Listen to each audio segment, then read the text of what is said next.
Deva Devasai Deva, mi divya charana vindamulku, na prema purvaka shakta kodi pranam.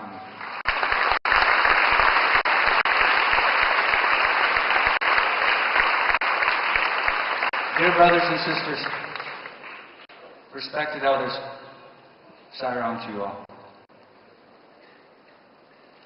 I was just a boy of 18 when I came to know Swami.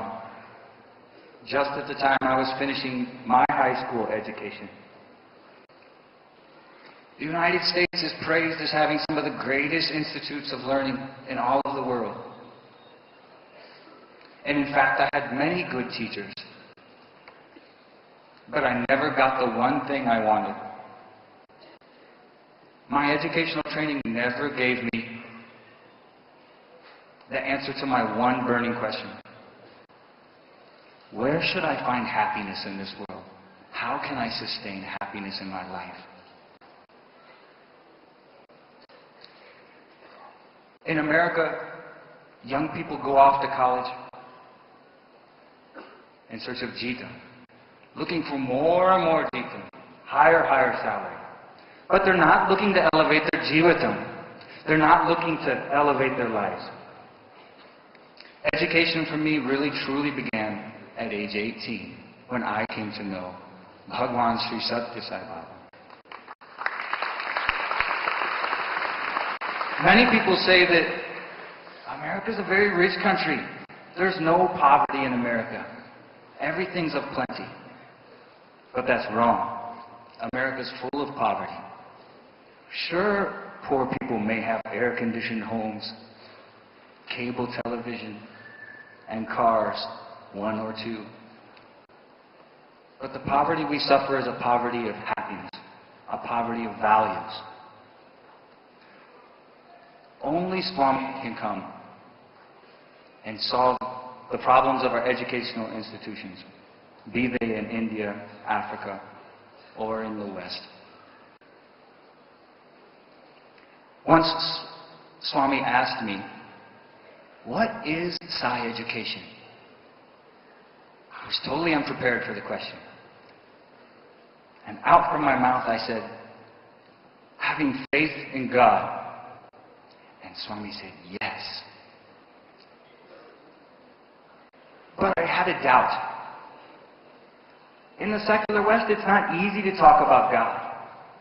In fact, by law, we can't talk about God in public government schools. And so I put this doubt to Swami, and I said, "Swami, it's difficult to talk about God in America." And Swami's answer was something beautiful, something that stayed with me. He said, "God is just a word. God is just a word," he said. And then he went to talk on not God, but the first part of the equation, faith. Faith in God. Swami went on to emphasize faith. Bhagavan explained, faith is required for every single person in this world. It is not just a religious value. It's a human value. Families can't operate without faith. Family members have to trust and rely upon one another, believing in one another. Organizations likewise can't operate properly without the value of faith permeating all of its employees. Swami has also said that even atheists live lives of faith. In fact, they find peace and go to bed at night contented only because they have faith that tomorrow the sun again will come up and they can go on living their lives. Faith isn't a religious value, it's a universal human value, Swami emphasized. From this moment, I took two important lessons. One, faith is an essential tenet of Sai education. And two, that Sai education is universally applicable, just like Brother Khan said. I'd like to share a little bit of my experience. Faith. The philosophy of Educare is predicated on this principle that each and every single person is an embodiment of divinity. We as educators then have the task of bringing that divinity out. That's the philosophy of Educare. But in practice, the real children who come into our classrooms, they don't always look like embodiments of divinity. They come with a whole host of problems. The world's trampled upon their lives, and they come into our classrooms looking this way. But we sometimes separate the children and say, these children are good, but these children are not good. I can teach these children, but not these children. That's the moment when faith is most required of us. Not only should we have faith in our own divinity, but we have to have faith in the divinity within each and every child. And I tell you, brothers and sisters, from my own experience, unless children believe that we believe in them, they'll never move one step for us. No growth is possible. No transformation is possible. I'll share an example from my own practice. The school I teach at is a public school, a government school, and it has incredible economic diversity. It has some of the richest children in our entire city, and it has some of the poorest children in our city, all within the same building. Our school has the practice of separating those children. Better performing kids go into this class, lesser performing kids go into this class. Wealthy children end up at the top, poor children end at the bottom. The top bracket, they're given rigorous instruction. The best teachers are in those rooms, and every child's being prepared for college. The bottom track, the new teachers, less experienced, less prepared to handle the challenges of teaching children. Teaching watered-down curriculum with low expectations and almost no preparation for these children to advance themselves and move on to college. I argued to my colleagues.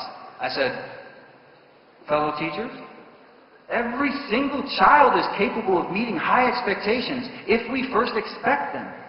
And so I co-mingled these children together. I won't say it was easy. It took a lot of time. It was a lot of struggle.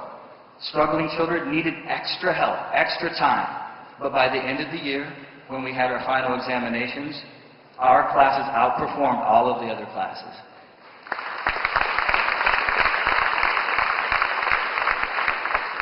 Is this Bhagwan's miracle? It's nothing more than Swami's teaching, that we should have faith in children. Without believing in children, nothing is possible. The second teaching that I took away from Swami that day. Sai education is universally applicable. It is not just for Sai devotees. It's not just for India. Just as Brother Kanu said, it's for the entire world. But many of us have that doubt. God is just a word, Swami said. Yes, God is just a word. God can be, but this divinity can be signified by the 5 human values. Truth, right action, peace, love, non-violence. Aren't these divinity no less? Have we compromised God by calling Him Satya? Have we diminished God by calling Him love? No. The 5 human values. This is the avenue to reach each and every child on this planet.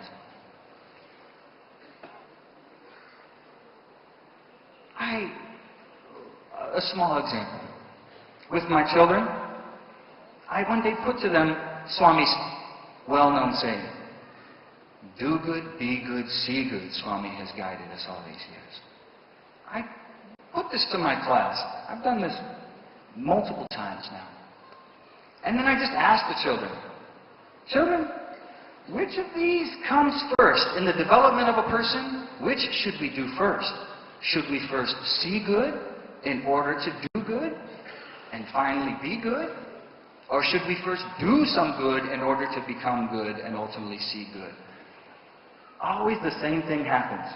The children immediately start disagreeing and breaking into small groups. No, I think first we should see good, and they all start working it out, and discussion erupts, and discussion, and discussion, and discussion, and the same result has always come whenever I've done this with children. They ultimately all realize, you know, Mr. Hoffer, the truth is, Doing good, being good, and seeing good cannot be separated. That these are integral. That all of these are connected to being good. That they all dispel. And that's always, always happened whenever I've done this one simple activity with children. Swami's teachings are absolutely applicable in every single corner of this planet.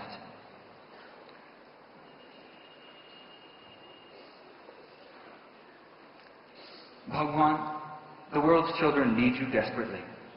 Those of us that are working with children, we see these children, and we know that we alone can't do this. Institutions aren't going to do this. Governments aren't going to do this. We pray, Bhagwan, that you will lift up the children of this world. One last story. One time I was in Vrindavan, and I was standing with a group of boys outside Tribe Vrindavan. Swami came outside of his house and just drifted down the ramp. And he walked straight up to us, and he held down his hand. And he said, "What is in my hand?" We were just quiet. We could see that nothing was in Swami's hand. And I'm sure more than one boy thought just that. Nothing's in his hand. And Swami started to repeat, "Nothing's in my hand, nothing's in my hand, everything's in my hand, everything's in my hand, everything is in my hand." Swami, we're all in your hands, Bhagwan.